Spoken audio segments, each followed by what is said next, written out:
Lord Jim, Chapter 43 and 44. Chapter 43. Tamb' Itam, behind his chair, was thunderstruck. The declaration produced an immediate sensation. "Let them go, because this is best in my knowledge, which has never deceived you," Jim insisted. There was a silence. In the darkness of the courtyard could be heard the subdued, whispering, shuffling noise of many people. Doramin raised his heavy head and said there was no more reading of hearts than touching the sky with the hand. But he consented. The others gave their opinion in turn. "It is best. Let them go," and so on. But most of them simply said that they believed Tuan Jim. In this simple form of assent to his will lies the whole gist of the situation. Their creed his truth, and the testimony to that faithfulness which made him in his own eyes the equal of the impeccable men who never fall out of the ranks. Stein's words, "romantic, romantic," seemed to ring over those distances that will never give him up now to a world indifferent to his failings and his virtues, and to that ardent and clinging affection that refuses him the dole of tears in the bewilderment of a great grief and of eternal separation. From the moment the sheer truthfulness of his last 3 years of life carries the day against the ignorance, the fear, and the anger of men, he appears no longer to me as I saw him last, a white speck catching all the dim light left upon a sombre coast and the darkened sea, but greater and more pitiful in the loneliness of his soul, that remains even for her who loved him best a cruel and insoluble mystery. It is evident that he did not mistrust Brown. There was no reason to doubt the story, whose truth seemed warranted by the rough frankness, by a sort of virile sincerity in accepting the morality and consequences of his acts. But Jim did not know the almost inconceivable egotism of the man which made him, when resisted and foiled in his will, mad with the indignant and revengeful rage of a thwarted autocrat. But if Jim did not mistrust Brown, he was evidently anxious that some misunderstanding should not occur, ending perhaps in collision and bloodshed. It was for this reason that directly the Malay chiefs had gone he asked Jewel to get him something to eat, as he was going out of the fort to take command in the town. On her remonstrating against this on the score of his fatigue, he said that something might happen for which he would never forgive himself. "I am responsible for every life in the land," he said. He was moody at first. She served him with her own hands, taking the plates and dishes of the dinner service presented him by Stein from Tamb' Itam. He brightened up after a while, told her she would be again in command of the fort for another night. "There's no sleep for us, old girl," he said, "while our people are in danger." Later on he said jokingly that she was the best man of them all. "If you and Dain Waris had done what you wanted, not one of these poor devils would be alive today." "Are they very bad?" she asked, leaning over his chair. "Men act badly sometimes, without being much worse than others," he said after some hesitation. Tamb' Itam followed his master to the landing stage outside the fort. The night was clear, but without a moon, and the middle of the river was dark, while the water underneath each bank reflected the light of many fires, as on a night of Ramadan, Tamb' Itam said. War boats drifted silently in the dark lane, or, anchored, floated motionless with a loud ripple. That night there was much paddling in a canoe and walking at his master's heels for Tamb' Itam. Up and down the street they tramped, where the fires were burning, inland on the outskirts of the town where small parties of men kept guard in the fields. Tuan Jim gave his orders and was obeyed. Last of all they went to the Rajah's stockade, which a detachment of Jim's people manned that night. The old Rajah had fled early in the morning with most of his women to a small house he had near a jungle village on a tributary stream. Cassim, left behind, had attended the council with his air of diligent activity to explain away the diplomacy of the day before. He was considerably cold-shouldered, but he managed to preserve his smiling, quiet alertness, and professed himself highly delighted when Jim told him sternly that he proposed to occupy the stockade that night with his own men. After the council broke up, he was heard outside accosting this and that deputing chief, and speaking in a loud, gratified tone of the Rajah's property being protected in the Rajah's absence. About 10 or so, Jim's men marched in. The stockade commanded the mouth of the creek, and Jim meant to remain there till Brown had passed below. A small fire was lit on the flat grassy point outside the wall of stakes, and Tamb' Itam placed a little folding stool for his master. Jim told him to try and sleep. Tamb' Itam got a mat and lay down a little way off, but he could not sleep, though he knew he had to go on an important journey before the night was out.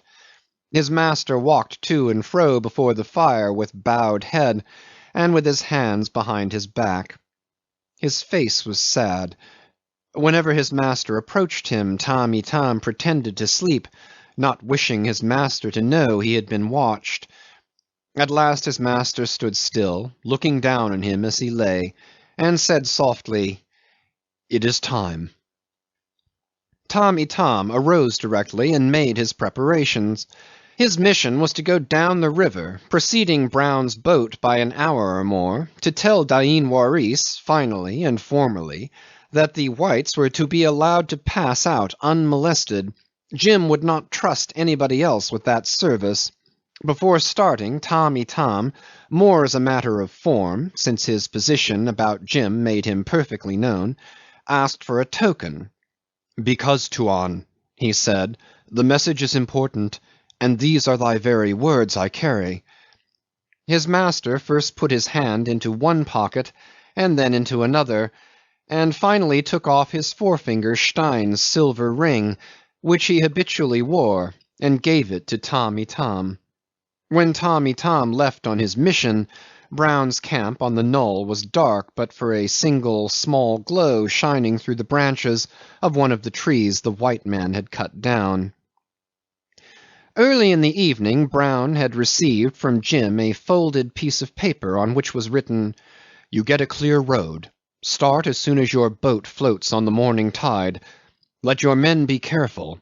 The bushes on both sides of the creek and the stockade at the mouth are full of well-armed men. You would have no chance, but I don't believe you want bloodshed." Brown read it, tore the paper into small pieces, and turning to Cornelius, who had brought it, said jeeringly, "Good-bye, my excellent friend." Cornelius had been in the fort, and had been sneaking around Jim's house during the afternoon. Jim chose him to carry the note because he could speak English, was known to Brown, and was not likely to be shot by some nervous mistake of one of the men as a Malay approaching in the dusk perhaps might have been. Cornelius didn't go away after delivering the paper. Brown was sitting up over a tiny fire. All the others were lying down. "I could tell you something you would like to know," Cornelius mumbled crossly. Brown paid no attention. "You did not kill him," went on the other, "and what did you get for it? You might have had money from the Rajah, besides the loot of all the Bugis' houses, and now you get nothing." "You'd better clear out from here," growled Brown, without even looking at him. But Cornelius let himself drop by his side and began to whisper very fast, touching his elbow from time to time. What he had to say made Brown sit up at first with a curse. He had simply informed him of Dain Waris's armed party down the river. At first Brown saw himself completely sold and betrayed, but a moment's reflection convinced him that there could be no treachery intended. He said nothing, and after a while Cornelius remarked, in a tone of complete indifference, that there was another way out of the river which he knew very well. "A good thing to know, too," said Brown, pricking up his ears, and Cornelius began to talk of what went on in town, and repeated all that had been said in council, gossiping in an even undertone at Brown's ear as you talk amongst sleeping men you do not wish to wake. "He thinks he has made me harmless, does he?" mumbled Brown very low. "Yes, he is a fool, a little child. He came here and robbed me," droned on Cornelius, "and he made all the people believe him. But if something happened that they did not believe him any more, where would he be? And the Bugis Dain who is waiting for you down the river there, Captain, is the very man who chased you up here when you first came." Brown observed nonchalantly that it would be just as well to avoid him, and with the same detached, musing air Cornelius declared himself acquainted with a backwater broad enough to take Brown's boat past Waris's camp. "You will have to be quiet," he said as an afterthought, "for in one place we pass close behind his camp. Very close. They are camped ashore, with their boats hauled up." "Oh, we know how to be quiet as mice. Never fear," said Brown. Cornelius stipulated that in case he were to pilot Brown out, his canoe should be towed. "I'll have to get back quick," he explained. It was 2 hours before the dawn when word was passed to the stockade from outlying watchers that the white robbers were coming down to their boat. In a very short time every armed man from one end of Patusan to the other was on the alert, yet the banks of the river remained so silent that but for the fires burning with sudden blurred flares the town might have been asleep as if in peace time. A heavy mist lay very low on the water, making a sort of elusive grey light that showed nothing. When Brown's longboat glided out of the creek into the river, Jim was standing on the low point of land before the Rajah's stockade, on the very spot where for the first time he put his foot on Patusan shore. A shadow loomed up, moving in the greyness, solitary, very bulky, and yet constantly eluding the eye. A murmur of low talking came out of it. Brown at the tiller heard Jim speak calmly. "A clear road. You had better trust to the current while the fog lasts, but this will lift presently." "Yes, presently we shall see clear," replied Brown. The 30 or 40 men standing with muskets at ready outside the stockade held their breath. The Bugis owner of the prau, whom I saw on Stein's veranda and who was amongst them, told me that the boat, shaving the low point close, seemed for a moment to grow big and hang over it like a mountain. "If you think it worth your while to wait a day outside," called out Jim, "I'll try to send you down something, a bullock, some yams, what I can." The shadow went on moving. "Yes, do," said a voice, blank and muffled out of the fog. Not one of the many attentive listeners understood what the words meant, and then Brown and his men in their boat floated away, fading spectrally, without the slightest sound. Thus Brown, invisible in the mist, goes out of Patusan elbow to elbow with Cornelius in the stern sheets of the longboat. "Perhaps you shall get a small bullock," said Cornelius. "Oh yes, bullock, yam. You'll get it if he said so. He always speaks the truth. He stole everything I had. I suppose you like a small bullock better than the loot of many houses." "I would advise you to hold your tongue, or somebody here may fling you overboard in this damn fog," said Brown. The boat seemed to be standing still. Nothing could be seen, not even the river alongside. Only the water dust flew and trickled, condensed, down their beards and faces. It was weird, Brown told me. Every individual man of them felt as though he were adrift alone in a boat, haunted by an almost imperceptible suspicion of sighing, muttering ghosts. "Throw me out, would you? But I would know where I was," mumbled Cornelius surlily. "I've lived many years here." "Not long enough to see through a fog like this," Brown said, lolling back with his arms swinging to and fro on the useless tiller. "Yes, long enough for that," snarled Cornelius. "That's very useful," commented Brown. "Am I to believe you could find that back way you spoke of blindfold like this?" Cornelius grunted. "Are you too tired to row?" he asked after a silence. "No, by God!" shouted Brown suddenly. "Out with your oars there!" There was a great knocking in the fog, which after a while settled into a regular grind of invisible sweeps against invisible thole pins. Otherwise nothing was changed. But for the slight splash of a dipped blade, it was like rowing a balloon car in a cloud, said Brown. Thereafter Cornelius did not open his lips except to ask querulously for somebody to bail out his canoe, which was towing behind the longboat. Gradually the fog whitened and became luminous ahead.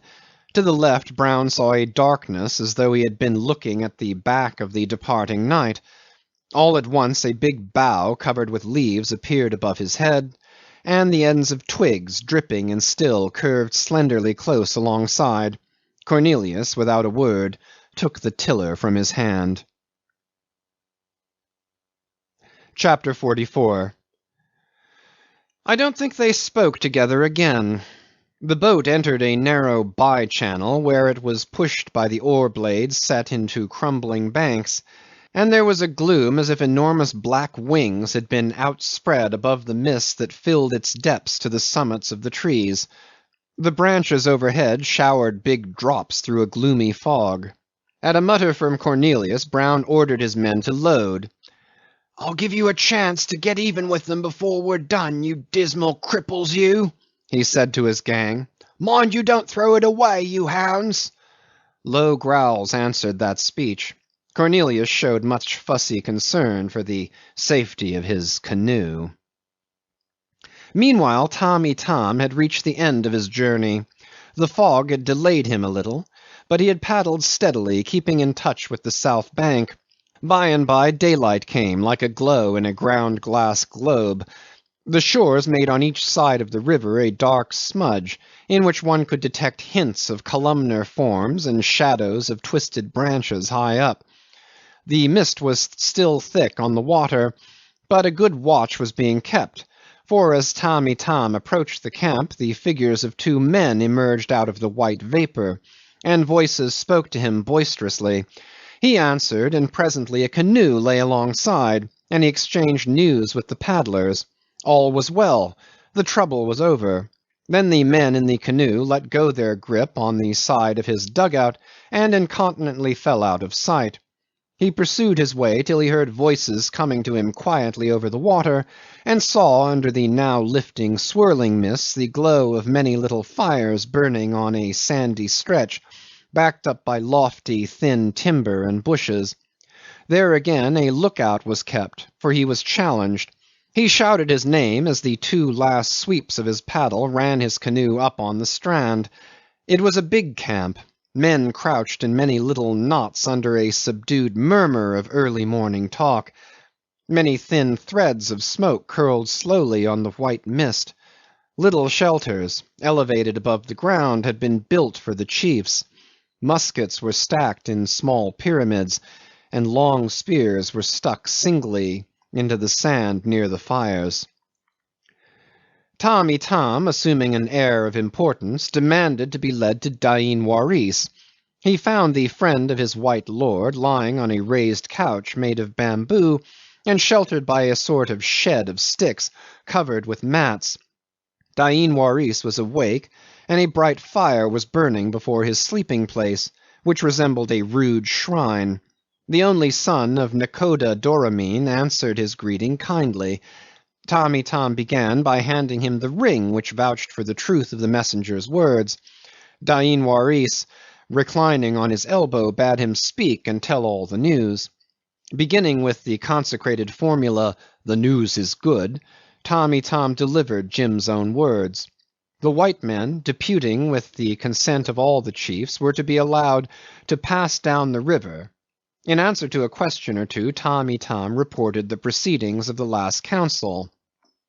Dain Waris listened attentively to the end, toying with the ring, which ultimately he slipped on the forefinger of his right hand. After hearing all he had to say, he dismissed Tamb' Itam to have food and rest. Orders for the return in the afternoon were given immediately. Afterwards Dain Waris lay down again, open-eyed, while his personal attendants were preparing his food at the fire, by which Tamb' Itam also sat talking to the men who lounged up to hear the latest intelligence from the town. The sun was eating up the mist. A good watch was kept upon the reach of the main stream, where the boat of the whites was expected to appear every moment. It was then that Brown took his revenge upon the world which, after 20 years of contemptuous and reckless bullying, refused him the tribute of a common robber's success. It was an act of cold-blooded ferocity, and it consoled him on his deathbed like a memory of an indomitable defiance. Stealthily he landed his men on the other side of the island, opposite to the Bugis camp, and led them across. After a short but silent scuffle, Cornelius, who had tried to slink away at the moment of landing, resigned himself to show the way where the undergrowth was most sparse. Brown held both his skinny hands together behind his back in the grip of one vast fist, and now and then impelled him forward with a fierce push. Cornelius remained as mute as a fish, abject, but faithful to his purpose, whose accomplishment loomed before him dimly. At the edge of the patch of forest Brown's men spread themselves out in cover and waited. The camp was plain from end to end before their eyes, and no one looked their way. Nobody even dreamed that the white men could have any knowledge of the narrow channel at the back of the island. When he judged the moment come, Brown yelled, "Let them have it!" and 14 shots rang out like one. Tamb' Itam told me the surprise was so great that, except for those who fell dead or wounded, not a soul of them moved for quite an appreciable time after the first discharge. Then a man screamed, and after that scream a great yell of amazement and fear went up from all throats. A blind panic drove these men in a surging, swaying mob to and fro along the shore like a herd of cattle afraid of the water. Some few jumped into the river then, but most of them did so only after the last discharge. 3 times Brown's men fired into the ruck. Brown, the only one in view, cursing and yelling, "Aim low! Aim low!" Tamb' Itam says that as for him, he understood at the first volley what had happened. Though untouched, he fell down and lay as if dead, but with his eyes open. At the sound of the first shots, Dain Waris, reclining on the couch, jumped up and ran out upon the open shore, just in time to receive a bullet in his forehead at the second discharge. Tamb' Itam saw him fling his arms wide open before he fell. Then, he says, a great fear came upon him, not before. The white men retired as they had come, unseen. Thus Brown balanced his account with the evil fortune. Notice that even in this awful outbreak there is a superiority, as of a man who carries right, the abstract thing, within the envelope of his common desires. It was not a vulgar and treacherous massacre. It was a lesson, a retribution, a demonstration of some obscure and awful attribute of our nature which, I am afraid, is not so very far under the surface as we like to think. Afterwards the whites depart, unseen by Tamb' Itam, and seem to vanish from before men's eyes altogether, and the schooner too vanishes after the manner of stolen goods. But a story is told of a white longboat picked up a month later in the Indian Ocean by a cargo steamer. 2 parched, yellow, glassy-eyed, whispering skeletons in her recognized the authority of a third, who declared that his name was Brown. His schooner, he reported, bound south with a cargo of Java sugar, had sprung a bad leak and sank under his feet. He and his companions were the survivors of a crew of 6. The 2 died on board the steamer which rescued them. Brown lived to be seen by me, and I can testify that he had played his part to the last. It seems, however, that in going away they had neglected to cast off Cornelius's canoe. Cornelius himself Brown had let go at the beginning of the shooting, with a kick for a parting benediction. Tamb' Itam, after arising from amongst the dead, saw the Nazarene running up and down the shore amongst the corpses and expiring fires. He uttered little cries. Suddenly he rushed to the water and made frantic efforts to get one of the Bugis boats into the water. Afterwards, till he had seen me, related Tamb' Itam, he stood looking at the heavy canoe and scratching his head. What became of him? I asked. Tamb' Itam, staring hard at me, made an expressive gesture with his right arm. Twice I struck Tuan, he said. When he beheld me approaching, he cast himself violently on the ground and made a great outcry, kicking. He screeched like a frightened hen till he felt the point. Then he was still and lay staring at me while the life went out of his eyes. This done, Tamb' Itam did not tarry. He understood the importance of being first with the awful news at the fort. There were, of course, many survivors of Dain Waris's party, but in the extremity of panic some had swum across the river, others had bolted into the bush. The fact is that they did not know, really, who struck that blow, whether more white robbers were not coming, whether they had not already got hold of the whole land. They imagined themselves to be the victims of a vast treachery, and utterly doomed to destruction. It is said that some small parties did not come in till 3 days afterwards. However, a few tried to make their way back to Patusan at once, and one of the canoes that were patrolling the river that morning was in sight of the camp at the very moment of the attack. It is true that at first the men in her leaped overboard and swam to the opposite bank, but afterwards they returned to their boat and started fearfully upstream. Of these Tamb' Itam had an hour's advance. End of chapters 43 and 44.